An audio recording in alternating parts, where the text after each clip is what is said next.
Hello everyone, so today we're going to be doing some electrical work. We just bought all new outlets and switches. Here we have some cover plates, single gang, we have some double gang, three-way switches, GFCI outlets for the kitchen and bathroom, some more three-way switches, and then just some normal single switches.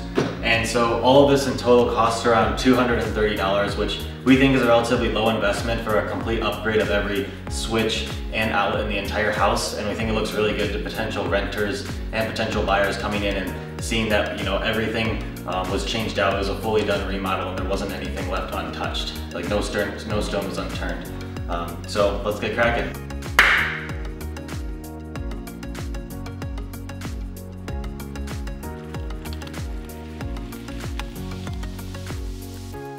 So here we have the brass screws, which are for the hot wires, and then we have silver screws for neutral. And as you can see, it's a little hard to see, but right here, there's a piece that's broken because one of these is a switch, which is this yellow wire. It's a switch for the outlet versus the other one, which is always on. And because of this broken piece, that allows them to be on separate circuits, basically. Normally these would be attached and both outlets are always on, but it's because this is a switch, it's broken. So on our outlet here, there's a little tab. It's a little hard to see, but there's a little tab right here. And all you do is you take your pliers, grab it, and then just bend it back and forth a few times. There we go. So there goes the piece, and now that's broken, so now I can have one of these on the switch and one of them without.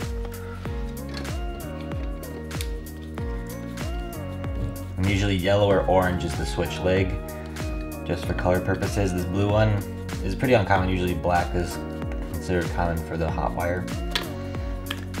So we'll take these two off.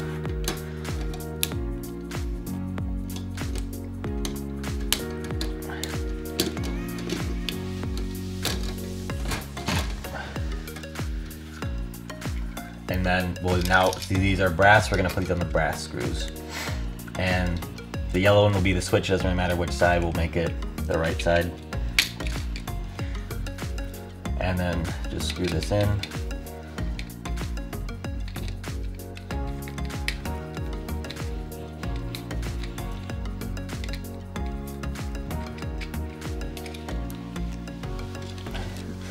And put the other one in. And the way I'm putting it is like this, as opposed to like that, because if you put it in this way, as you screw the screw in, you're twisting it so it twists around further around the screw. If I were to put it in the other way, as I screw it in, it would want to like unscrew or like uncurl itself, basically.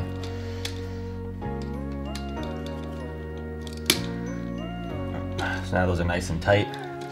And now I'll do the two neutrals.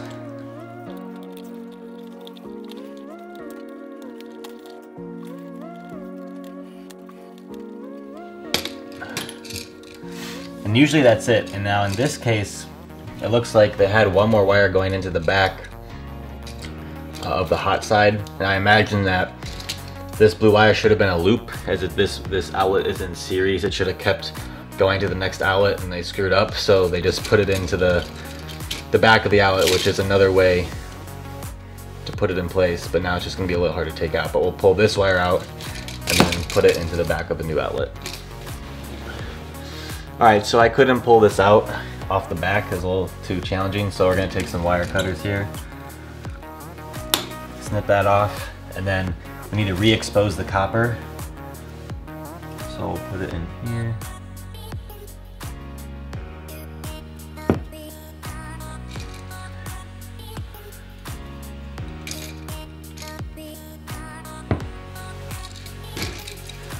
So now I have the copper re-exposed, and then we'll put this into the back of the blue side. Boom. And now that's a loop, so that's connected. Now when we put the back in, you just want to make sure the wires aren't touching anywhere. Sometimes you can put electrical tape if it's a little sloppy job, but this is pretty clean, so we don't need it. And then also, it's hard to see, but it says Leviton right here, the name of the company that makes these outlets, and it's vertically, or it's like legible this direction. If we put it in the other way, it wouldn't be legible, so that's why we're putting it in like so. And then we take our drill, in this case an impact driver. Start on one side, get the screw in place, and then that'll hold it, and then you can get the other side in place. And then get it kind of close. And then within these outlets, there's a lot of play. You can move it up and down, side to side, until you screw it in fully. That's so that you can get the outlet level going like this way, and then centered in the outlet. So this looks good. And then tighten it down. And then just make sure that you can't move it, because you hate plugging something in and you can see the outlet kind of flex as you put it in. And then we'll take our outlet cover and then screw that in like so.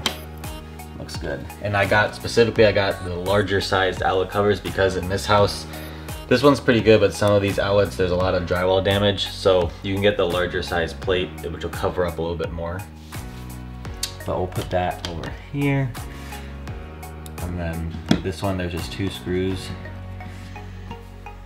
And these are called decora style outlets because there is no screw in the middle. And a lot of these old outlets like this one, the screw is in the middle to put the outlet cover on. And then to me, these look really dated. These ones look nice and modern where it's all one piece.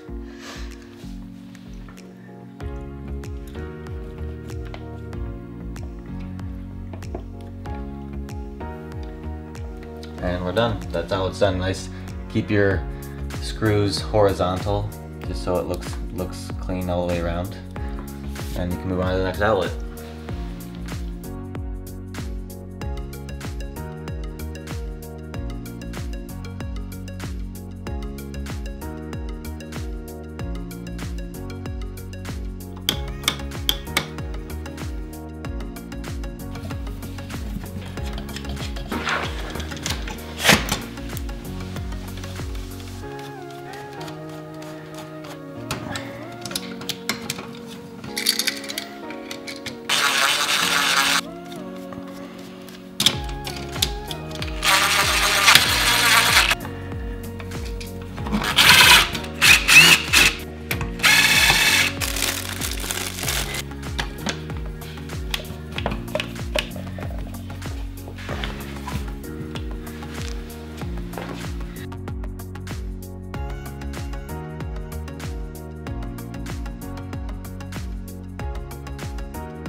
So that wraps up the outlet install. So over the course of a day's worth of work, we were able to go from this to this. I think the small investment is definitely worth it. And if you want to check out other DIY projects, we have a lot of others on our channel, including the accent wall behind me, a media center, installing new flooring. So go and check those out. Thanks. See ya.